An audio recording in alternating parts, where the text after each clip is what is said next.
2부입니다. 윤석열 대통령 탄핵 심판 심리가 이어지는 가운데 윤 대통령 측과 국민의힘에서 일부 헌법재판관들에 대한 정치 편향 문제를 제기하면서 헌재가 이를 반박하는 메시지를 내놓기도 했는데요. 잠시 후 직진본능 직설하고 시간에 이야기 자세히 나누겠습니다. KBS 1라디오의 모든 프로그램 유튜브에서도 함께할 수 있습니다. 실시간 방송 보실 수 있고요. 정치, 경제, 사회, 문화 다양한 콘텐츠들 마련돼 있어요. KBS 1라디오 유튜브 채널 구독, 좋아요, 댓글 부탁드립니다. 일요일 2부 출발합니다.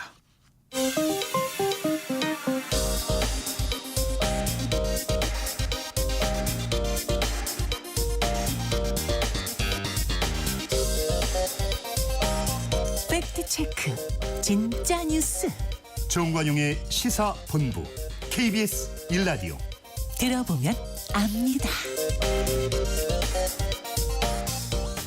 지난 일주일 주요 뉴스 자세한 음성 자료와 함께 전해드리는 주간 뉴스 브리핑입니다. 곽지연 리포터 어서 오세요. 네, 안녕하세요. 첫 소식 설을 앞두고 저희 KBS가 실시한 여론조사 결과부터 알아보죠. 네, 먼저 어느 정당을 지지하고 있느냐 이렇게 물어봤습니다. 더불어민주당 37%, 국민의힘 35%로 이 비상계엄과 대통령 탄핵 전국으로 격차가 벌어졌던 여야 양당 지지율이 다시 오차 범위 안으로 좁혀졌습니다.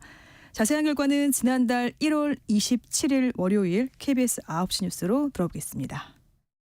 어느 정당을 지지하는지 물었습니다. 더불어민주당 37%, 국민의힘 35%로 오차 범위 내로 박빙입니다. 조국혁신당, 개혁신당, 진보당은 한 자릿수로 뒤를 이었습니다. 지난 연말 비상계엄과 윤 대통령 탄핵 전국에서 격차가 크게 벌어졌다가 민주당은 5%포인트 하락, 국민의힘은 11%포인트 상승하며 접전 양상입니다. 지난해 4월 총선 수준으로 돌아갔습니다. 지지 정당이 없다는 무당층은 연말에 비해 7%포인트 줄었습니다. 권역별로는 서울, 경기, 인천과 충청권에서 양당 지지율 차이가 오차 범위 안이었고 호남에선 민주당이, 대구 경북에선 국민의힘이 각각 크게 앞섰습니다. 연령별로는 40대에선 민주당이, 60대와 70세 이상에선 국민의힘 지지 경향이 두드러졌습니다. 진보층의 민주당 지지, 보수층은 국민의힘 지지가 뚜렷한 가운데 중도 성향이라고 답한 응답자들 중 41%는 민주당을, 21%는 국민의힘을 각각 지지했습니다. KBS 뉴스 이희연입니다. 차기 대선에 대한 생각도 조사했죠? 네, 이 정권 재창출을 위해서 여당 후보에게 힘을 실어야 한다는 39%, 이 정권 교체를 위해서 야당 후보에 힘을 실어야 한다는 50%로 이 정권을 교체해야 된다는 여론이 11%포인트 더 많았습니다. 차기 대통령감으로 누가 적합한지도 물어봤습니다. 더불어민주당 이재명 대표가 35%로 선두였고 여권의 김문숙 고용노동부 장관이 14%로 그 다음이었습니다. 한동훈 국민의힘 전 대표 7%, 그리고 오세훈 서울시장, 또 홍준표 대구시장이 각각 5%로 나타났습니다. 윤석열 대통령 탄핵 심판 인용이냐 기각이냐 이것도 물어봤죠? 네, 인용은 60%, 기각은 36%로 조사됐습니다. 그러니까 지난 연말과 비교해 보면 기각에 대한 여론이 다소 높아진 것으로 나타났습니다.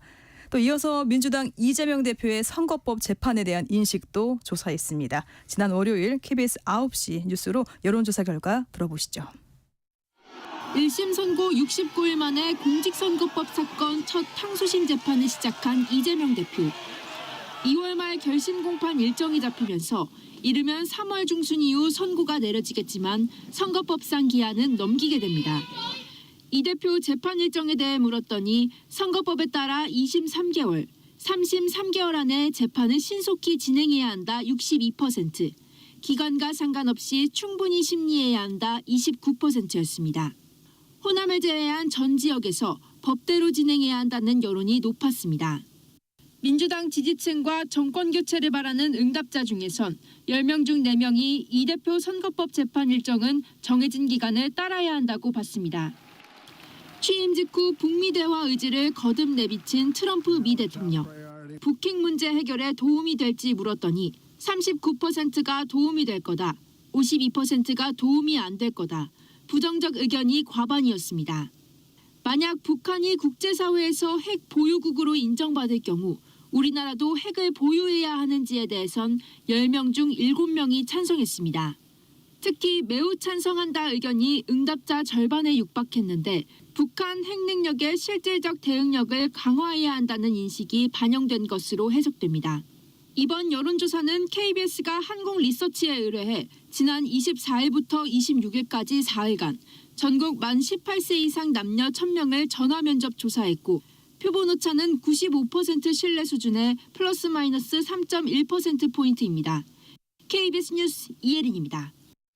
다음 소식, 민주당 이재명 대표가 설 연휴 마지막 날에 경남 양산 문재인 전 대통령을 찾아가 만났죠. 네, 이 대화의 핵심 주제는 통합 그리고 포용이었는데 민주당 내 계파 간의 기싸움은 사그라들지 않고 있습니다. 지난달 30일 목요일 KBS 9시 뉴스입니다.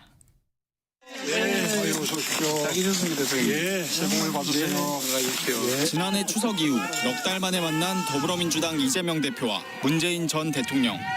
1시간 반가량 나눈 대화의 핵심 주제는 통합과 포용이었습니다. 지금같이 극단적으로 정치 환경이 조성된 상황에서 더불어민주당 수석 대변인입니다. 통합하고 포용하는 행보가 민주당의 앞길을 열어가는데 매우 중요할 것 같다. 그거에 대해 이재명 대표도 크게 공감을 하고 있고 추경 편성도 대화 주제에 올랐습니다. 문 전 대통령이 자영업자와 서민을 위한 추경 필요성을 언급하자 이 대표는 민주당 안을 고집하지 않고 논의할 준비가 돼 있다고 말한 것으로 전해졌습니다. 이제 관심은 이른바 이재명 1급 체제를 둘러싼 당내 갈등이 해소될지 여부입니다. 김경수 전 경남지사는 치욕스럽게 당을 떠난 사람들에게 사과해야 한다고 이 대표를 직격했습니다. 이에 친명계 의원들은 비명계 의원들이 대선에 적극적이지 않았다. 불쑥 당대표를 저격해 무슨 이득을 얻으려 하느냐고 맞받았습니다. 국민의힘은 적폐청산과 입법 독재로 한국 사회를 갈등과 분열로 몰아넣은 장본인들이라고 비판했습니다. 그동안의 극단적 분열과 갈등, 국민 갈라치기 행태에 대해 국민 앞에 사죄하기 바랍니다. 회동에서 김 전 지사의 사과 요구와 관련한 구체적인 언급은 없었습니다.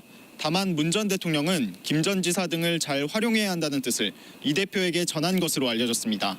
KBS 뉴스 원동입니다. 국민의힘 측이 일부 헌법재판관들의 정치적 편향 의혹을 제기하면서 여야 공방이 가열되고 있어요. 네, 이 문영배 헌재소장 권한대행의 과거 SNS 행적을 문제 삼고 있는 겁니다. 문 대행은 유엔군 비하 글을 썼다는 그 의혹에 대해서는 사실이 아니다 이렇게 해명을 했습니다. 자세한 소식은 목요일 KBS 9시 뉴스로 들어보시죠. 더불어민주당과 우리법연구회 정치사법 카르텔, 국민의힘은 민주당과 일부 헌법재판관에 유착 의혹을 제기했습니다. 민주당은 우리법연구회 출신 법관들을 국민의힘 사법 원내대표입니다. 물리게 앉히고 이들은 좌 편향 판결로 보답하며 민주당 공천을 통해 입법부로 진출해 왔습니다. 문영배 헌재소장 대행과 정계선, 이미선 재판관 등 우리법연구회 출신 3명이 공정성 논란을 키우고 있다며 스스로 탄핵 심판에서 빠지라고 거듭 촉구했습니다. 더불어민주당은 노골적인 헌재 흔들기라며 반발했습니다. 헌재 결정을 부정하기 위한 생트집 잡기, 법치주의를 무너뜨리려고 드는 정당이라고 날을 세웠습니다. 개헌 내란 이후에 김민석 여당의 더불어민주당 수준이 최고위원입니다. 지나치게 떨어진 것 같습니다. 윤석열 파면을 미리 예감하고 불복의 밑자락을 까는 것인지 모르겠지만 조국혁신당도 국민의힘이 과거 SNS를 뒤져 자기 마음대로 해석하고 있다고 비판했습니다. 이런 가운데 이재명 대표와의 친분설 등 여러 논란으로 최근 SNS 계정을 닫은 문영배 대행이 유엔군 비하글 의혹에 대해 해명했습니다. 지난 2010년 부산 유엔기념공원 방문 뒤 쓴 글에서 전쟁의 방법으로 통일을 이루려는 자들이라는 표현이 유엔군을 비하했다는 건데 문 대행은 유엔군이 아닌 북한을 가리킨 거라며 통일을 핑계댄 그들의 침략을 규탄한다는 뜻이라고 밝혔습니다. KBS 뉴스 김민혁입니다. 최상목 대통령 권한대행이 이 두 번째 내란 혐의 특검법도 거부권을 행사해서 국회로 돌려보냈어요. 네, 그렇습니다. 그 이유에 대해서 이렇게 말을 했습니다. 이 법안의 위헌 요소가 여전하고 이 대통령이 이미 구속이 돼서 특검이 필요한지 판단하기 어렵다. 그래서 새로운 수사기관을 만들기보다는 현재 진행하고 있는 재판을 통해서 진실을 밝히는 게 먼저다. 이렇게 말을 했습니다. 이미 기소가 됐기 때문에. 네, 지난달 31일 금요일 KBS 9시 뉴스입니다. 야당 주도로 국회를 통과한 두 번째 내란 혐의 특검법. 밤늦게까지 여야 협상이 이어졌지만 인지사건 수사 등에 대한 이견으로 합의엔 실패했습니다. 최상목 권한대행이 거부권 행사 이후로 가장 먼저 지적한 대목입니다. 이전 특검 법안과 동일하게 여야 합의 없이 야당 단독으로 국회 본회의를 통과한 것에 대해 안타깝게 생각합니다. 특검은 수사의 공정성 등이 의심될 때에 한정해 보충적이고 예외적으로 도입돼야 한다고도 했습니다. 이미 현직 대통령을 포함한 군경 핵심 인물들이 대부분 구속 기소된 만큼 사법 절차 진행을 지켜봐야 하는 현 시점에서 특검 도입 필요성을 판단하기 어렵다는 겁니다. 최 대행은 또 특검법에 여전히 위헌적 요소가 있고 특히 국가기밀 유출 가능성이 있다는 점도 분명히 했습니다.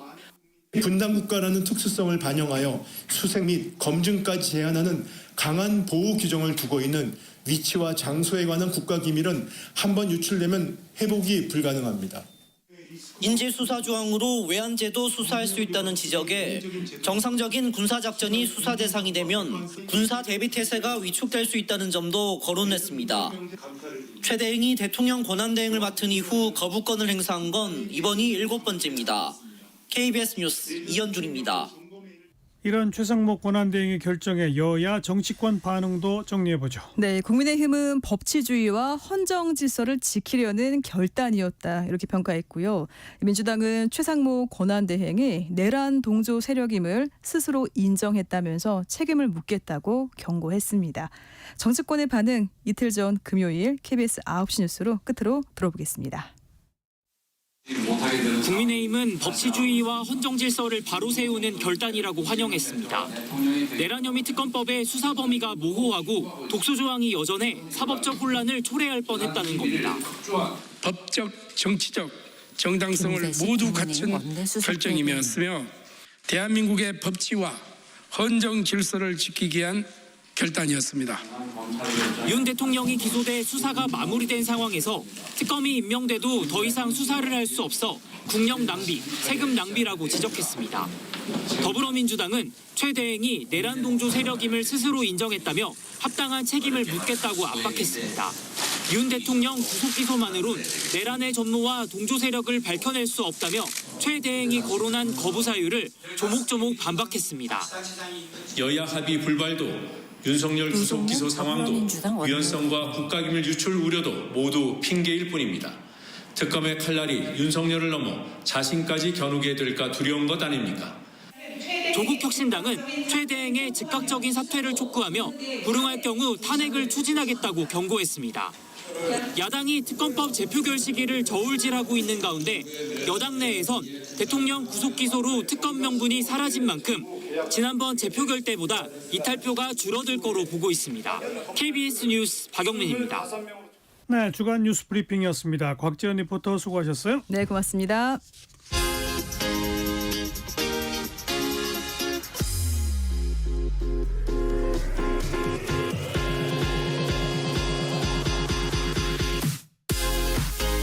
대한민국 시사의 중심 토요일, 일요일 낮 12시 10분 KBS 1라디오 정관용의 시사본부.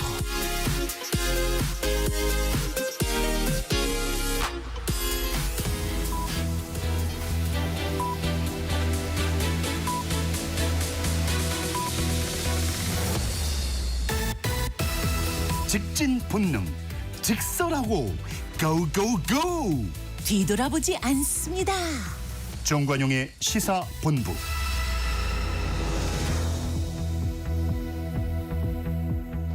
말 돌리지 않습니다. 할 말은 합니다. 직진본능 직설하고 용인대학교 최창열 교수, 대통령 리더십 연구원 최진 원장 두 분 오늘도 나오셨습니다. 어서 오십시오. 네, 안녕하십니까. 전반부 공통질문 금주의 뜬 인물 진인물입니다. 최창열 교수 뜬 인물. 저는 김경수 전 경남도지사를 생각했는데요. 예. 민주당의 이제 이재명 대표가 뭐 일극체제라는 얘기는 뭐 워낙 다 하는 얘기인데 그런 가운데서도 김경수 전 지사가 정말 오랜만에 이재명 대표를 직격하는 듯한 얘기, 치욕 느끼며 당 떠난 분들이 사죄해야 된다.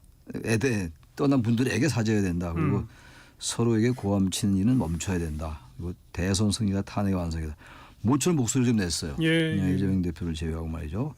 나름대로 아직은 뭐 지지율이 미미하긴 합니다만 앞으로 이제 탄핵 국면이라든지 여러 가지 변수가 있겠습니다만 나름대로 의미가 있는 당내에서 말이죠. 더불어민주당 내에서 의미가 있었다 해서 어쨌든 김경수 전 지사가 나름 오랜만에 예. 존재감을 보여줬다라고 생각합니다. 김경수 전 지사 이런 발언이 있고 나서 이재명 대표가 문재인 전 대통령을 그렇습니다. 찾아갔고 예. 거기서 통합 허용 얘기가 나왔고 예. 뭐 이재명 대표도 이제 그 길로 갈 수밖에 없는 거 그렇죠. 아니에요? 뭐 실용주의 얘기도 하고 이제 자신이 했던 거에 대해서 일단 뭔가를 자꾸 넓혀가야 되는 거니까 중국으로 그러니까요. 확산도 시켜나가야 되니까 하나의 촉매가 될 수 있을 것 같긴 합니다. 네. 최준 원장 검주했던 인물은 일단 김경수 의원이 갔다는 거 말씀드리고 그래서 이제 틀림없이 말씀할 것 같아서 예비로 한 사람 준비해왔습니다. 뜨긴 떴는데 이상하게 뜬 사람인데요. 그 공무원 일타 강사 있지 않습니까? 전환길 씨가 뭐 갑자기 윤석열 지킴이 구구 선봉장으로 나섰어요. 보니까 연봉도 사실 60억인데. 뭐 센 발언들을 많이 뭐 내세우고 있습니다. 헌법 재판관들의 무슨 검은 내막을 파헤치겠다만 등등 아주 초강성 발언으로 치고 나오는데 도대체 왜 그런지 보니까 뭐 자유 유튜브 유튜버 들어온 사람들도 보니까 한 뭐 일주일 10일 남짓 사이에 50만 명 정도 안 들어 지금 100만 명이 훨씬 넘었더라고요. 그래서 참 유튜버 조회수 때문에 그러지는 않았을 것 같은데 구독자 때문에 그러질 것 같지는 않는데 저는 어쨌든 뭐 나훈아든 뭐 누구든 그 누구든 간에 뭐 유명인들 간이 대중적인 인지도가 있는 사람이 섣불리 정치적 발언을 그렇게 공개적으로 표출하는 것에 대해서는 되게 조심스럽습니다. 그래서 이 전환길 씨한테 한국사를 배웠던 많은 학생들이 또 어떤 생각을 갖게 될지 그 학생들 사이에 또 찬반이 엇갈리고 그러면 본의 아니게 학생들에게 주는 그런 이념적이든 폐해, 편가름 이런 게 크다는 점에서 저는 뜨긴 떴지만 결코 이렇게 아름답게 뜨지는 않았다라는 점에서 저는 전환길 씨를 꼽아봤습니다. 네, 뭐 SNS 유튜브가 워낙 뭐 범람하다 보니까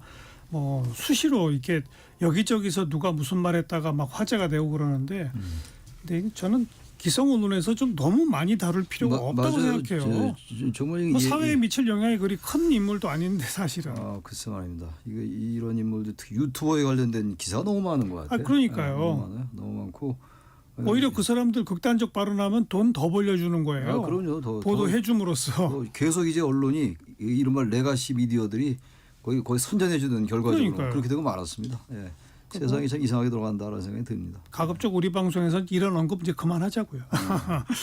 자, 검주의 진인물 주창열 교수. 그럼에도 불구하고 저도 전환길을 저는 이 전환길 씨 처음 제가 정치인 아닌 사람을 꼽는 건 처음인데 이 사람이 이상한 얘기를 너무 많이 해요. 지금 윤석열 지지율이 오늘 지나면 60%로 도달할 거다 뭐 이런 얘기도 하고 비상계엄은 계몽령이다. 이 얘기는 지난번에 조대현 변호인이 했던 얘기예요. 변론 기일에서 말이죠. 근데 이런 얘기들을 하면서 뭐 뜬지는 모르겠는데 전 곧 질 것이다. 전 개인적으로 그래서 그냥 여기까지만 얘기하겠습니다. 네. 예. 최준 원장 검주의 진인물. 지금 탄핵 정국, 내란 정국을 이끄는 사람은 윤석열 대통령 그리고 정광훈 목사 뭐 이런 정도로 사실 정광훈 목사가 이번 정국의 어떤 스타였는데요. 항상 강성 보수의 스타고 리더였는데 지금 상당히 보면 좀 어떻게 보면 어려운 입장에 처해 있는 것 같아요. 또 보수 정권 하에 있는 경찰들이 국수본에서 아예 전담팀까지 맞아요. 구성을 해가지고 지금 수사하겠다는 거 아니겠습니까? 내란 선동죄로. 그래서 지금까지 그렇게 붕붕 떴지만 상당히 좀 어려운 자칫하면 정말 정치적으로 가장 위험한 상황에 처할 수도 있겠다라는 생각이 듭니다. 경찰들이 작심하고 어떤 것 같아요. 내란 선동죄 같은 경우는 아주 무겁지 않습니까? 그렇죠. 뭐 서부지법 거기 이제 들어가서 체포되고 구속된 사람들 중에 그 해당 교회에 뭐 전도사들이 있다고 그러고, 그렇죠. 뭐 후속 보도들을 보면은 뭐 그 해당 교회에서 특별한 교육기관을 만들어서 집단적으로 그런 전도사들을 양성해내고. 거기에 뭐 각종 무슨 그 정치적 지침을 준 거 아니냐 뭐 이런 의혹들을 받고 있고 그런 거 아니겠습니까? 네, 그렇죠. 네, 뭐 전번에 구속되기도 하고 과거에도 그랬지만 요번 같은 건 좀 다른 것 같아요. 경찰들이 상당히 체계적으로 예. 광범위하게 집중적으로 수사를 하는가 보면 그리고 일반 국민들 가운데서도 이 정광훈 목사의 발언이 아주 위험한 경계 수위를 왔다 갔다 하다가 특히 최근에 있어서는 어디로 모여라 하는 이런 지침이 결국은 그게 내란 선동 아니냐라고 이건 왜 처벌 못하느냐 이런 얘기가 많이 있었거든요. 그러니까 이 지금 전광훈 목사에 대해서는 사실 혐의도 있었고 지금 이제 단순하게 지지하는 걸 넘어서 전략을 펴는 것 같기도 해요. 그러니까요. 또 논리를 가지고 극우층의 하나의 논리적 기반을 제공하기도 하고 이론도 제공하고 또 이 사람을 따르는 신도가 꽤 많은 것 같더라고요. 그러니까 그 사랑의 제일교회 신도만이 아니라 일반 개신교에서도 은근히 지금 이 전광훈 목사의 발언 이런 것들에 대해서 상당한 기대를 걸고 또 하나의 지표가 되고 이런 측면이 있는 것 같아요. 제 주위에서 보면 또. 이거는 하나의 정말 부정적인 현상이긴 한데 나름 엄청난 영향을 행사하고 있는 것만은 분명히 보입니다. 그래서 전 이 발언을 하나하나 좀 검토를 해가지고 법률 위반되는 게 없는지를 좀 봐야 될 것 같아요. 뭐 돈 떼기도 막 나오잖아요. 네. 집회 참석하면 얼마 준다 뭐 이런 얘기까지 아주 나오고. 위험한 일들을 많이 벌이는 게 아닌가. 그래서 그러니까요. 이게 단순하게 무슨 보수의 지도자 이런 측면을 떠나서 종교 개신교 지도자를 떠나서 현행법상 위반되는 것이 없는지를 좀 저는 심도 있게 검토해야 될 것 같습니다. 그 개신교계 일반의 그 인식 속에는 우리 교내에서 우선 이런 분을 정리해야 되는 거 아니야 하는 얘기도 많잖아요. 많이 있죠. 많이 있는데 어쨌든 나름 또 그렇지 않은 상당히 좀 우파적 성향을 가진 분들은 또 반대 평가도 하고 그래요. 같은 그 교회에서도 같은 개신교회에서도 워낙 생각이 많이 갈라져 있더라고요. 근데 나름 부인할 수 없는 현상은 전광훈 목사라는 사람이 상당한 그 이제 극우에는 영향력이 있다. 이것만 부인할 수 없을 것 같습니다. 거기다가 이제 일부 국회의원, 중진 의원이 국민의힘 의원 같은 거 가서 막 인사하고 참 볼썽사납죠. 네. 정말 그 좋은 모습이 아닙니다.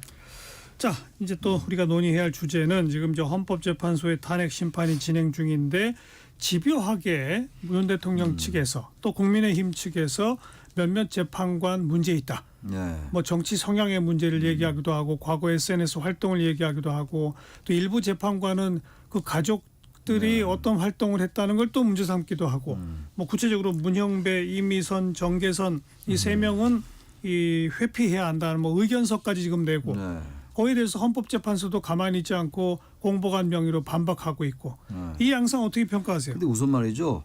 지금 이제 워낙 뭐 양측의 이해관계라는 걸 다 아는 거니까 그럼 법대로 해야 돼요. 법대로. 네. 제가 찾아봤어요. 헌법재판소법을 찾아보니까 24조에 그게 나와 있더라고요. 재척, 기피 및 회피라고 나와 있는데 이게 전부 당사자와 재판관 간의 관계더라고요. 그러니까 재판관이 당사자이거나 아니면 당사자의 배우자 또는 배우자였던 경우라든지 또는 재판관과 당사자라는 게 사실 여기 피청구를 얘기하는 거죠.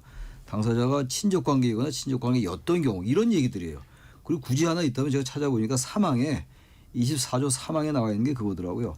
공정한 심판을 기대하기 어려운 경우. 이게 대단히 추상적이고 주관적인 건데 아마 여기에 해당한다고 보는 것 같은데 이거는 전혀 거기에 맞질 않아요. 이 당사자도 아니거니와 특히 이제 이 헌법재판소법 24조의 취지는 재판관과 당사자가 특이한 그 관계를 맺지 말아야 된다는 얘기예요. 이건 재판관이 아닌 재판관의 남편, 재판관의 동생, 과거 이재명 대표와 뭐 SNS 나눈 거 이건 전혀 해당되지 않아요. 여기 지금. 윤석열 대통령과 직접 관계가 있어야지 문제가 되는 전혀 거죠. 관계가 없거든요. 관계가 없잖아요. 그래서 이거는 법률의 취지를 너무 왜곡하고 있다. 이거는 아무리 이건 그러니까 뭐 양쪽의 정서는 다 아는 거니까 그걸 자꾸 주장해야 소용 없으니까 지금 법을 봤더니 법에 나와 있어요. 이렇게 해당되지 않는다고요 지금. 저는 이거는 정치적 편향성을 문제 삼은 게 아니라 오히려 정치적 편파성을 요구하는 게 아닌가라는 얘기 들어요. 아니 헌법재판관이 9명인데요. 거기에 대통령 몫이 있고 야당 몫이 있고 여당 몫이 있어요. 맞아요. 그러니까 진보 성향에 있는 헌법재판관들이 진보적인 심판할 가능성이 높다라는 건 이미 예견돼 있고 지금 있는 보수 성향의 재판관들이 이미 보수 성향의 진보 판단할 거라는 건 이미 예견된 거예요. 그렇게 하라고 구성을 한 거죠. 그렇죠. 사실. 그러니까 근데 이걸 편파성을 문제 삼는 거를 나는 좀 이해를 못했어요. 이를테면 미국식으로 한다면은 백인, 흑인, 히스패닉계를 대표적인 법관을 뽑아놓고 절대로 인종차별적인 판단을 하지 말라라는 거고 똑같은 거죠. 사실. 이미 인종적인 입장을 대변하라고 해서 각 인종 대표성을 뽑아놓은 거 아닙니까? 예, 예. 이것도 보수 있고 진보 있고 중도 판사도 있습니다. 물론이죠. 예. 그래서 이 사람들이 어디로 가느냐에 따라서 이제 판결이 달라지는 건데 그러면 보수는 괜찮고, 그러니까 우리 편은 괜찮은 거고, 너희 저쪽 편은 문제 있다라고 제기하는 거는 너무 편파성을 요구하는 그렇죠. 듯해서 이거는 참 최준 원장의 표현이 아주 적절하네요. 편파성을 요구한다. 균형을 맞추라고 다양한 구성의 원칙을 법률로 정해놨는데 그 중에 일부 성향은 무조건 빼라라고 하는 건 그야말로 편파해달라고 요구하는 거 아니냐? 그렇죠. 그 말이네요. 근데 그 이유를 그렇게 어쨌든 자신들에게 불리하니까 배제하려 하면 말이죠. 정확한 근거를 대야 돼요. 이 근거가 없죠. 근거가 없어서 너무 용렬해요. 제가 볼 땐 제가 판단키에 어디 이런 걸 이유로 대냐고요. 다른 이유를 대야죠. 아니 저는 진보나 보수의 성향이 우리가 기존에 인정하는 거라도 과도하게 편향적인 건 좀 바람직하지 않다고 봐요. 아무리 균형을 맞춰서 보수 진보가 있다 하더라도 이거 누가 봐도 과도하게 좌편향이다 우편향이다라는 맞지 않다고 보는데 이건 그것도 아니에요. 그런 것도 아니고 남편이 어떻다, 동생이 어떻다. 사실 제 주위에서도 말이죠. 저희 가족, 뭐 형제, 남매 성향이 많이 다르더라고요. 제가 보니까. 다르죠. 전혀 이 서로 간에 예. 형제 남매 간에 전혀 영향받지 않아요. 근데 하물며 재판관이 지금 저기 그런 관계도 없어요. 굳이 따지자면. 그럼 누군가 정계선 재판관의 남편이 그 김희수 지금 헌재 아니 국회 대리인단의 변호인 네. 그분과 그 사람과 같은 공익재단에 근무한다는 거 아니에요? 그게 어떻게 재판에 영향을 미치냐고요. 그게 논리적으로 다 떠나서. 그래서 이 내세운 논리라든지 논거가 너무 빈약하고 부박해 보인다. 네. 그런 말을 쓰면 안 될 수가 없어요. 그리고 국민의힘에서 공식적으로 이게 헌법재판소냐 우리법재판소냐라는 식의 글쎄요. 표현까지 쓰는 거 이런 것도 참 그 국민의힘 지도부라는 분이 그런 말 쓰는 것도 그렇고 어쩌다 이 지금 탄핵을 둘러서 이렇게 왜곡된 생각들 전파하고 말이죠. 확산시키니 참 정말로 개탄스럽습니다. 정말. 그러니까 비슷한 사례가 언론의 가장 중립성을 유지하는 문제를 다루는 방통위원회. 거기도 보면은 여당 몫이고 야당 몫이 있습니다. 있어요. 당연히 있어요. 이게 그게 이제 균형을 위한 거고 또 하나 선거에 가장 균형을 있게 해야 될 게 기관이 중앙선관이다. 중앙선관위도 마찬가지죠. 네, 근데 중앙선관위 사무총장을 이번에 윤 대통령 가까운 서울법대 7구학번을 거기에 임명을 했단 말입니다. 이렇게 거기다가 판사 출신의 지방의 선관위를 7번이나 거친 사람이에요. 근데 네. 선관위가 지방 판사 출신이 문제가 있다라고 했는데 가장 가까운 사람을 인용을 했단 말입니다. 임명을. 이거야말로 이거 상당히 편파성에 문제가 있는 거 아닙니까? 근데도 공교롭게 이선관위 사무총장이 오히려 부정선거는 없다라는 입장을 예. 또 밝혔거든요. 맞아요. 네. 그러니까 또 반대하죠. 그러면 또 이건 뭐냐 이게 말이죠. 박근혜 전 자기 대통령- 입맛대로 아니냐라는 거죠. 박근혜 전 대통령의 경우도요. 8명이 다 인용했었어요. 예. 옛날에도. 그러니까 너무 지금 국민의힘 쪽에서 과도하게 이념적인 성향을 문제 삼는 거 이거 저는 오히려 헌재 판단에 불리하게 작용한다고요. 아니 그러니까요. 본인들의 그 재판 심판 결과에는 불리하게 작용할 거라는 걸 제가 보기에는 알 것 알면서도 같아요. 모를 리가 없죠. 어차피 이거는 인용될 게 뻔한데 이렇게 생각하면서 우리 지난주부터 토론하면서 얘기했습니다만 무슨 계몽령 운운한다든지 내지는 누가 내란 세력이냐라고 하는 식의 논리를 편다든지 게다가 헌법재판소는 편향돼 있다라는 논리를 편다는 거는 한마디로 정치적 선전선동이에요 그냥. 그러니까 그 목적이 두 가지라고 보는 거예요. 하나는 이게 일부 이제 강성 지지층에게 은근히 이 불복 투쟁을 조장하는 그렇죠. 그런 의도로 볼 수밖에 없고 또 하나는 이제 무서운 건데 추후 이 탄핵이 이제 인용될 경우에 이 헌재에 대한 공신력을 처음부터 흔들어서 그러니까요. 나중에 불복으로 가기 위한 수순이 네. 아니냐라는 그런 의혹을 충분히 받을 만하죠. 그런데 중요한 건 불복할 방법이 있느냐 말이에요. 방법 없죠. 우리나라 사법 체계에서는 방법이 없고요. 단지 이걸 이제 내란 선동 쪽으로 더 몰고 갈 수 있죠. 그 사회적 혼란이 극대화될 수 있겠죠. 아니 그러니까 그런 걸 원하나요? 아니 제가 원하 글쎄요.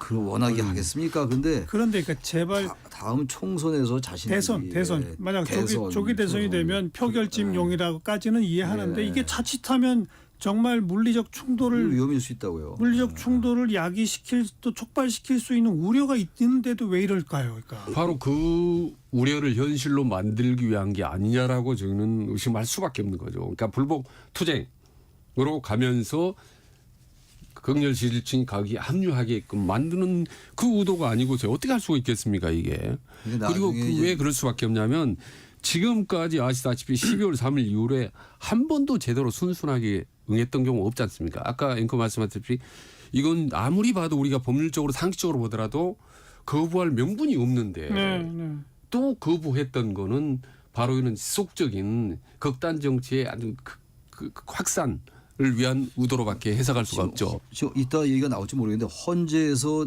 내일 그 이제 마은효 후보자에 대한 그 재판하는 거 아닙니까? 선고합니다. 선고한다는 거 아닙니까? 위원 판결을 결정을 하죠. 위원 여부를 결정한다는 건데 일각의 보도에 의하면 뭐 사실이 그럴지 모르겠습니다만 만약에 위원 판결이 내려져도 최상목 권한대행이 임명을 안 할 것 같다, 안 해도 된다 이런 말을 하던데 그것도 대단히 위험한 말이에요. 헌재가 위원을 판결했다는 걸 전제로 말이죠. 헌재가 위원 판결했는데 어떻게 임명을 안 합니까? 그런 식으로 억지를 자꾸 부리던데 이게 제가 볼 때는 헌재가 저도 그 말에 동의하는데 인용을 했을 때 이거 불복의 어떤 논거를 지금부터 차근차근 쌓아가는 게 아닌가 생각합니다. 그래야지 이해가 되지. 이제 급기야 이제 헌재에서 마은효 후보자에 대한 그 임명 안 한 게 위원 판결 나와도 대행이 임명 안 해도 된다라는 말이 나올 정도면 그럼 사법체계 완전 부정하는 거예요. 더 이상 할 얘기가 없는 겁니다. 그건. 그러니까 국면이 달라지는 거예요. 완전히 그거는. 지금 얘기는 다 이 헌법체계에서 사법체계 내에서 그래도 서로 논박하고 논쟁하는 건데 아예 헌재에서 위원 판결 나와도 그거 임명 안 하겠다라고 얘기한다. 헌법에 그런 규정이 없다는 거 아닙니까? 임명해야 된다는 규정이. 그렇게 따지면요. 이건 말이 될 수가 없는 거죠. 제가 볼 때 그런 쪽으로 가는 것 같아요. 대단히 위험한 거 아니냐. 이런 얘기가 나올 때마다 자꾸 트럼프가 떠올라요. 그래서 거기 혹시 벤치마킹 하는 게 아닌가. 불법 투쟁하지 않습니까? 그러다 국회의사당 정권하고 엄청나게 위헌적이고 불법적 행동을 했는데도 불구하고 분노 정치 일으켜서 선심하고 오히려 직권을 하게 되는. 그리고 또 다 사면하고. 예.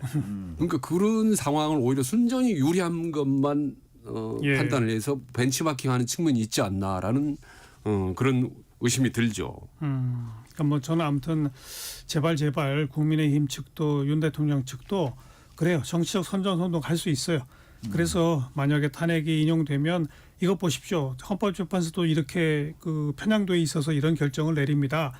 그래서 그 다음에 그러니 우리 이 조기 대선에 똘똘 뭉쳐서 우리가 권력을 재창출해서 이 헌법재판소 구성도 바꿔냅시다까지만 해야지 헌법재판소 공격하자로 나가면 큰일 납니다. 전 공격하자는 말이 나올 수도 있을 것 같아요. 큰일 난다니까요. 왜냐면 무슨 법원을 공격했잖아요. 법원을. 참. 법원 공격했고 그전에 국회를 공격했고 어쨌든 그런 걸로 봐서는 지금 국회 공격이 아니라고 그 사람들은 강변합니다만 법원을 지금 폭도들이 난입했지 않습니까? 우리 헌정사에 그런 건 없었어요. 법원 쳐들어간 게 없었다고요. 그런데 헌재라고 뭐 쳐들어가지 말라고 있겠어요. 함부로 말할 수 있는 그러지 말기를 바랍니다만. 만약 그런 일이 벌어지면 대선에 국민의힘은 더 불리해집니다. 당연히 불리해지죠. 근데 그런 거를 뭐 전혀 생각지 않은 것 같고 제 기억에 말이죠. 저는 뭐 해방동의는 아닙니다만 한 최근 30-40년 동안 구정 연휴 동안에 시민들이 광화문과 여의도에 나와서 계속 서로 찬반은 격돌 시위를 했다는 것.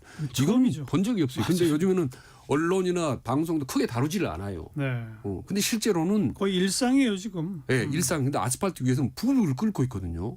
저도 이제 무슨 일 때문에 지나가다가 우연히 보면요, 이게 뭐 아슬아슬해요. 여기에 누군가가 걱정입니다. 불만 붙이면 활활 타오를 것 같은. 정치권이 그걸 부추겨서는 안 된다. 결국 이제 그 말인데 걱정하는 얘기 해봤고요. 1시 34분 막 지났네요. 잠깐 교통정보 전해드리죠. 김민희 씨. 설 연휴 동안 장거리 이동 차량들이 많았던 만큼 이번 주말은 도로 교통량 자체가 많지 않겠습니다. 오전 내내 대부분의 구간 흐름 좋았고요. 오후 들어 일부 상습 정체 구간을 중심으로 귀경 정체가 이어지겠지만 평소 주말보다도 정체가 덜하겠습니다. 점심시간을 지나면서 도로 지나기는 더욱 수월해졌습니다. 다만 중부 내륙고속도로 양평 쪽으로 문경 2터널 부근에서는 사고가 있었던 만큼 부근 4km 구간에서 정체 남아 있습니다. 영동고속도로나 서울 양양고속도로 이용해서 강원권 오가기 수월합니다. 논산 천안고속도로 천안 쪽으로 정안 일대 역시 사고 여파가 남아 차량들 서행합니다. 경부고속도로에서는 서울 방면으로 양재부터 반포 사이로 속도 줄여 지나고요. 서울시내 강변북로 일산 쪽으로 월드컵대교 부근 5차로에서는 사고가 나면서 부근으로 차량들 서행합니다. KBS 교통정보센터였습니다.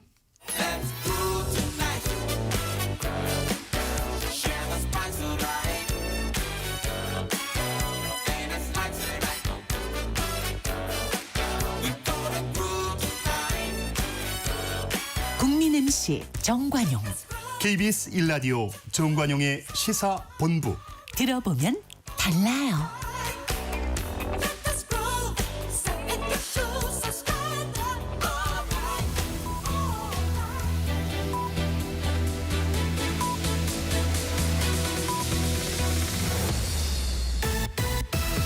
직진 본능, 직설하고 고고고. 뒤돌아보지 않습니다. 정관용의 시사본부.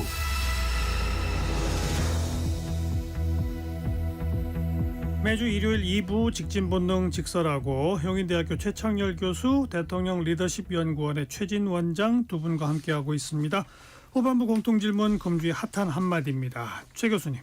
어제 그 석동현 변호사 윤 대통령 대리인 중에 한 명인데 국민 변호인단을 모집한다고 이제 청년들 모았던데 거기서 한 얘기입니다.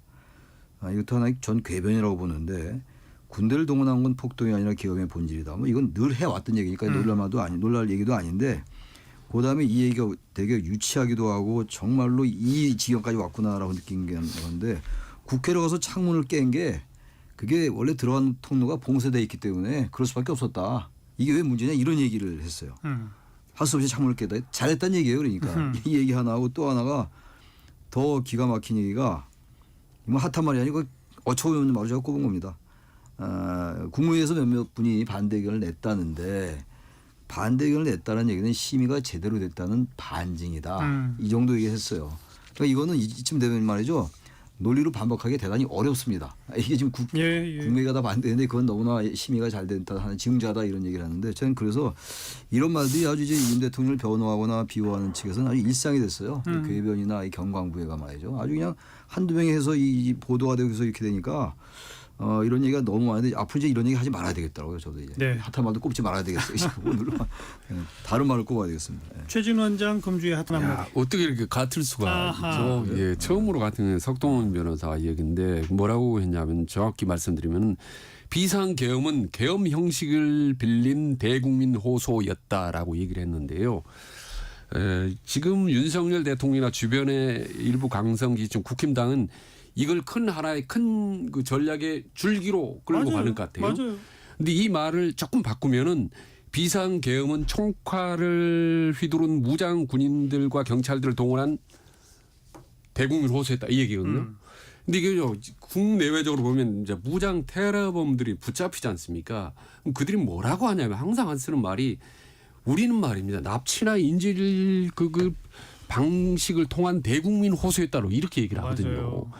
그래서 총칼이나 무력을 동원한 이 계엄의 방식은 어떠한 이유로도 절대로 용납될 수 없다라는 거를 한 번 더 말씀드리고 여기 이게 본질이고 총론이기 때문에 이 부분을 자꾸 호도하고 말이죠. 많은 어떻게 보면 죄송하지만 일부 이제 방송인들에 나오는 분들이 강론직이라고 물고들어지고 시시콜콜하고 물고들어지는 건 정말 바람직하지 못하다.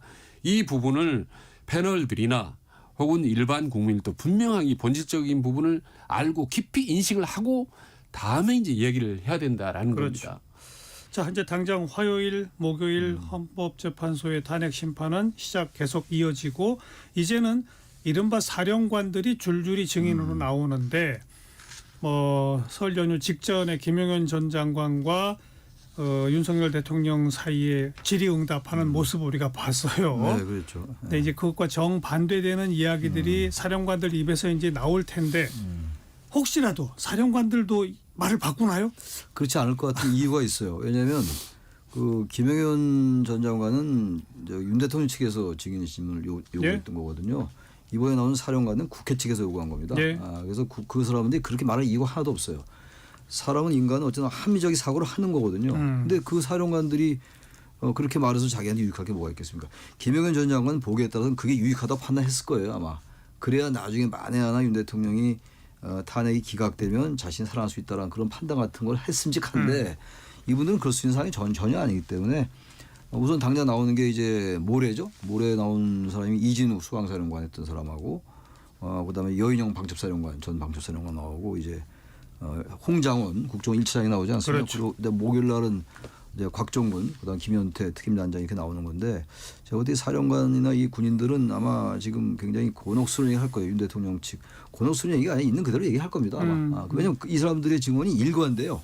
일관되고 녹취가 없다 하더라도 그 증언이나 진술의 신빙성이 일관되고 구체적이면 그걸 인정하거든요. 법정에서. 예. 제가 볼 때 지금 지난번에 그 김영현 전 장관의 그 말 그런 것 같이 통하지 않을 것이다 이번에는. 이 사람들이 전부 다 내란 중요 임무 종사 혐의로 기소돼서 재판을 받고 있잖아요. 예. 중요한 건 얼마나 중요한 임무를 행사했느냐에 따라 형량이 달라질 거거든요. 그렇죠.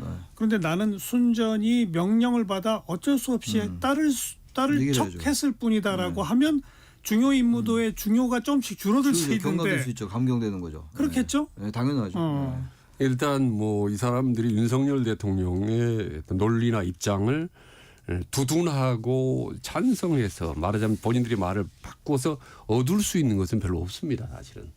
모르게 집중적으로 회유가 들어가서 일부의 말이 좀 왔다 갔다 할 수는 있겠습니다. 그런데 대부분이 본인이 살기 위해서 말을 조금씩 바꿀지언정 대통령 윤석열 대통령을 돕기 위해서 말을 바꿀 가능성은 매우 낮다고 보는 거고 그 가장 큰 이유가 저는 이 사람들이 어쨌든 그래도 별 하나 이상을 다 장군들이 많지 않습니까?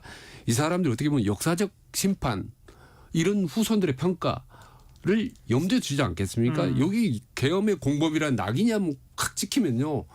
평생 영원히 자사생존 이건 불명예입니다. 사실은. 그렇기 때문에 이 사람들이 말을 그렇게 쉽게 바꾸지는 않을 거라고 이제 보는 거죠. 이제 그런 식의 진술을 쭉 해나갈 때 윤 대통령 측에서 어떻게 대응할지가 참 궁금해요. 또 이제 그 만약에 모르죠. 목사님들 어떤 또 신문을 할 때 신문을 할 때 어떤 대답할지 모르겠습니다만 만약에 그런다면은 그래도 다른 말을 또 할 게 있을 거예요. 이제 뭐가 있을까요? 제가 다 적어봤어요. 지금 읽을 수 없는데 얼마나 궤변이 많은지 다 적었다니까요. 이거 다 적어놨어요. 나중에 좀 기록에 남기려고. 몇 개만 불러주세요. 여기 시간 너무 많아서 지금. 그런데 아마 또 이상한 궤변을 동원해서 또 뭐라 할 겁니다. 아마 지금 너무나 이해가 안 가는 발언들이 너무나 많아요. 이제 그게 처음엔 한두 개라서 좀 적어봤는데. 그러니까 이제 예를 들면 당장 화요일날 방첩사령관하고 홍장원 국정원 1차장이 나오면 나오죠. 두 사람이 통화했고 방첩사령관이 명단을 불렀다는 거잖아요. 불러줬다는 거 아닙니까? 그러면 이제 국회 측에서는 물어보겠죠. 그 명단 방첩사령관은 누구한테 들었느냐. 윤 대통령이냐 김용현 장관이냐 뭐 이런 얘기 할 거 아니에요. 그럼 예를 들어서 뭐 윤 대통령이다 그러면 윤 대통령 측에서 그런 말 한 적 없다는 건데. 없다는 거잖아요 지금. 우리가 그런 지시를 일일이 사람 명단을 불러준 적도 없는데 당신은 그 명단 어디서 났어? 이렇게 할까요? 그렇게 물어보겠죠. 당연히 물어보겠죠. 그래야지 논리적으로 자신들 안에서 말이 체계가 쓰니까. 근데 이제 재판관이 물어볼 거예요. 아마 진술이 상위하니까 그런 일이 벌어진다면 그 재판관들이 물어보는데 제가 지난번도 보니까 재판관들이 정확하게 판단하면서 물어보는 것 같아요. 그럼요. 그러니까 그래서 그렇게 해봐야 한계가 있다고 좀 봐요. 근데 저는 그래서 이제 일찌감치 말씀드린 게 의외로 이 헌재 심판이 시간이 좀 걸릴 수가 있고 상당히 좀 논란이 치열할 수 있다라고 제가 오래전에 말씀드려서 두 분에게 상당히 좀 제가 비판을 받기도 했지만은 예를 들면 국회 같은 경우도 이미 질서 유지다. 뭐 헌선관위는 뭐 전산 시스템 뭐 점검하러 갔다. 뭐 이미 지금 그 헌재 변론 길 지금 4번째지 않습니까? 그 과정에 앞으로 하고 싶은 얘기들은 이미 충분히 변론인단들이 다 했습니다. 그러니까 뭐 지극히 원론적인 얘기들 정치인 명단 준 적이 없다. 그런데 이거를 아니다 기다라고 서로 공방이 있는데 이거를 윤석열 변호인단 측이 발언이 틀렸다라는 것을 입증하는 데는 상당히 그 물증을 구체적으로 제시하게 되는 데는 의외로 시간이 걸릴 거라고 저는 보는 거죠 사실은. 네. 뭐 시간이 걸리고 안 걸리고가 뭐 본질적인 건 아니고. 근데 그게 엄청 중요하잖아요. 시간 걸리는 거, 오래 걸리는 거, 짧은 거. 근데 이제 이게 왜냐면 물증이라는 게 있기가 어려울 거예요. 그럼요. 다 나는 들었다, 지시를 받았다와 한 적 없다. 이거니까 그렇죠. 물증은 없어요. 근데 비화폰 같은 거 이제 압수수색을 하면 가능할 거예요. 근데 그 비화폰이 녹음은 없다잖아요. 그러니까 내용은 없다는 거 아닙니까? 근데 그것도 사실은 통화 기록밖에 없다는 거죠. 방금 최장일 교수님 말씀하신 그게 바로 윤석열 측의 전략이라고 보는 거죠. 그렇죠. 본인이 결국은 드러날겠지만은 최대한 시간 끌고 논란을 일으키자라고 하는 것이 전략이라는 거죠. 알겠습니다. 예. 자, 또 빼놓을 수 없는 게 고 대통령 권한대행이 그 내란 특검법 다시 거부권을 행사했습니다. 그러면서 또 지금 이제 이미 기소가 됐는데 특검이 좀 무용한 거 아니냐라는 논리도 또한 거기에 이제 동원이 돼 있어요. 우리는 뭐 몇 주 전부터 그런 얘기를 여기서 나눴습니다만 사실 지금 이 국면이 되니까 민주당이 곤혹스러운 거 아닙니까? 지금 이제 이거 재의결 해봤자 이제는 안철수 의원도 반대예요. 어차피 재의결해봐야 이거 이번에는 이탈표가 별로 없을 것 같아요. 그러니까 안철수 의원도 나는 이제 필요 없다고 본다고 돌아섰거든요. 대선이 다가온다고 생각하니까 이미 뭐 조기 대선을 기정사실화한 분위기예요. 여야 사실 다 말을 안 하고 있지만 여당 말 안 하고 있긴 하지만 그런 상황이니까 점점 이제 이 상황이 또 바뀌는 거죠. 이렇게 되는 건데 뭐 특검이 성사될 가능성은 별로 없는 것 같아요. 결과적으로 말이죠. 그러니까 뭐 지금 특검에 대해서 이미 기소된 사건이다라고 얘기하는데 과거에 기소된 사건 특검한 적이 있었어요. BBK 주가 조작 사건도 있었고 그다음에 조폐공사 파워 유도 사건이라든지 온노비 사건도 그 기소된 다음에 했습니다.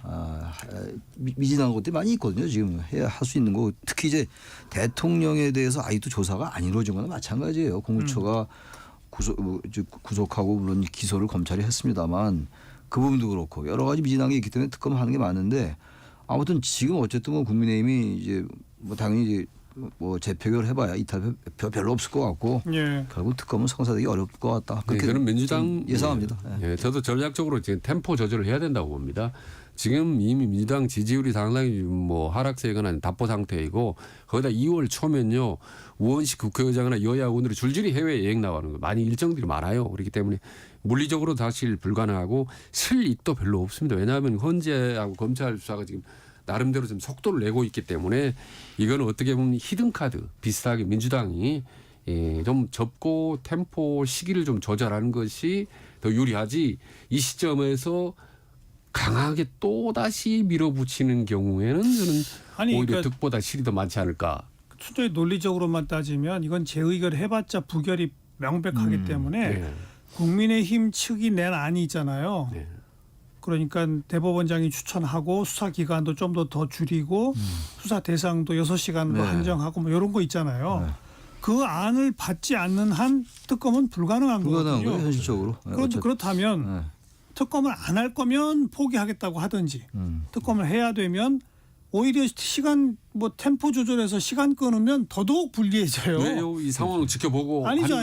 이미 기소가 거죠? 돼서 윤 대통령 재판이 이제 시작된다고요. 그러니까 하루빨리 특검을 해야 되겠다. 특검으로 아무튼 정리를 해야 되겠다라는 판단이라면 오히려 시간을 좀 당겨서 빨리 하는 게 나은 거 아니에요? 빨리 하는 게 낫죠. 특검은 빨리 해서 한다고요? 아니. 땡긴다고요? 아니 그러니까 국민의힘 측이 낸 안을 민주당이 전격적으로 우리가 그 안을 가지고 법을 만들겠다라고 하면 국민의힘도 반대 못할 거 아니에요. 명분이 없으니까 이제. 그렇게 되면 빨리 특검이 출범할 수 있잖아요. 그러니까 지금 민주당이 지금 같은 얘기입니다. 지금 우리 앵커 말씀하고 우리 최진 원장 말씀하고 비슷한 게 일단 특검이라는 게 민주당이 주장하는 게 어렵다는 얘기예요. 현실적으로 어렵다면 어려운 게 아니라 불가능해요. 그럼 국민의힘 거 받겠다고 얘기하면 그때 국민의힘 뭐라고 나오겠냐 이런 얘기예요. 그러니까요. 근데 받겠다고 할 수도 있고 안 하는. 이제 와서 기소됐으니 불필요하다? 또 반대? 그렇게 나올 가능성이 대단히 높아요. 지금 이 특검 반대 논리는 과거에는 뭐 위헌적이다 이랬는데 그게 해소됐기 때문에 기소된 사건이니까 의미가 없다고 얘기하기 때문에 민주당이 국민의힘 거 전폭 수용한다고 얘기해도 그래도 국민의힘은 또 반대할 겁니다. 기소된 사건인데 뭘 필요하냐 이렇게 나오고. 한마디로 말씀드리면 이제 이 헌재라든지 검찰이라든지 이 특검이 동시에 세 가지 가면 여야나 국민들에 대해서 전체적으로 누구에게도 득이 별로 될 게 없다라고 저는 보는 거죠. 사실은. 물리적으로, 인적으로, 무적으로 모든 게 다. 그러니까 그 얘기는 특검을 안 하는 게 낫다는 거죠. 지금 이 시점에서는. 그렇습니다. 지금 만약에 검찰 수사가 위험해되거나 헌재 수사가 좀 난항을 겪고 묘하게 돌아가면은 다시 병행을 하거나 특검 추진할 수 있지만 지금 일단은 순조롭게 진행되고 있으니까 이 부분은 세이브에서 놔두고 여의치 않게 이게 묘하게 돌아간다 이게 검찰이나 헌재가 그럼 그때 가서 특검을 추진해도 저는 늦지 않다라고 봅니다. 그러니까 현실적으로 지금 민주당이 특검을 과도하게 집착하는 것까지 보이는 거 그건 제가 봐도 전략적으로는 이제 별로 의미가 미스예요. 없는 네, 같은 좀 맞습니다. 그 비슷한 맞습니다. 그러니까 계엄 선포 그다음 탄핵 이후에 한덕수 총리 탄핵 뭐 이런 일련의 과정에서 민주당에서 특검법도 계속 더 밀어붙이고 뭐 따박따박 최상목 이주호 등등도 다 탄핵하겠다 이런 일련의 행보가 결국 민주당의 지지율을 떨어뜨린 거 아니냐라는 지적이 많잖아요. 그렇게 분석하는 게 맞을 겁니다. 아마 앞으로 더욱 또 많이 모르겠어요. 최상목 대행이 또 어떤 행태를 보일지 모르지만 탄핵한다 최상목 대행을 저는 그거는 지금 아예 그 얘기는 꺼내지도 못해요. 이제 완전히 이 국면이 많이 바뀌고 있는 상황이기 때문에 특검에 대해서 또 다시 집착할 필요는 현 단계에서는 없는 것 같아요. 전 그러나 특검의 필요성은 있는 것 같은데 현실적으로 안 되는 거 어떡합니까? 안 되는 거 자꾸 해봐야 상황만 묘하게 꼬이고 오히려 자꾸만 이 본질이 바뀌어요 지금.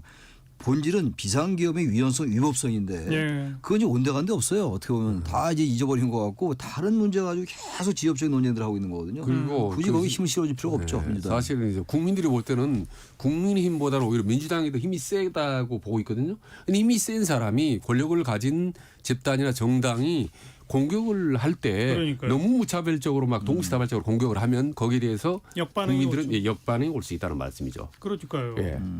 이미 그런 역반응을 다 본 거예요. 예. 그래서 지금 뭐 민주당의 원내 지도부도 이 최상목 대행의 거부권에 대해서 앞으로 일정은 추후 고려하겠다 식으로 지금 그렇죠. 어정쩡한 태도를 보이고 있는데 이걸 빨리 결론을 내리는 게 저는 나은 게 아닌가.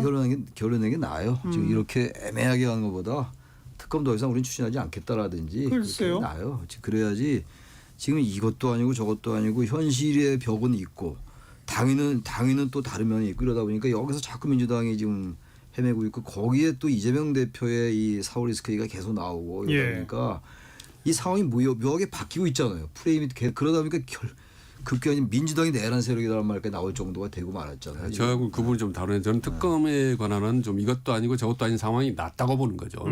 세이브를 해놓고 히든 카드로 놔두는 것이 오히려 낫지. 김기고 아니면 아니다라고 판단을 내리면 어느 쪽도 더 지금 별로 득이 없다고 그러는 거예요. 그래요. 그런데 검찰, 경찰 등등은 수사를 끝내서 기소를 다 했어요. 그런데 검찰, 경찰의 태도가 또 바뀔 수 있나요? 이미 기소한 후에도? 그러면 이제 바뀌지 않고 그대로 갈 경우는 그럼 특검은 이제 사실상 위험해야 되는 거죠. 그렇죠. 이런 부분이 있죠. 나중에 문제가 되면 다시 살아날 수 있는 거고. 검찰이 이제 공소 유지를 해야 되는데 이제 검찰이 조사를 못했다고요. 지금 대통령에 대한 조사를 못했기 때문에 아무도 못했기 때문에 특검이 발족이 되면 조사를 할 수가 있을 거예요. 어쨌든 간에. 그래서 전 특검이 필요하다고 보는 건데 뭐 특검이 현실적으로 불가능하다고 그러니까. 그래요. 알겠습니다. 자, 민주당이 어떤 의사결정을 할지 특검에 관한 한 주 초에 아무튼 결정을 할 수밖에 없어요. 그렇겠죠. 지켜보도록 할까요? 아니죠. 직진본능 직설하고 오늘 여기까지입니다. 영인대학교 최창렬 교수, 대통령 리더십연구원의 최진 원장 두 분 수고하셨습니다. 네, 수고하셨습니다. 네, 수고하셨습니다. 송창식이 부르는 선운사 함께 듣고요. 저는 다음 주 토요일 다시 또 뵙도록 하겠습니다. 선운사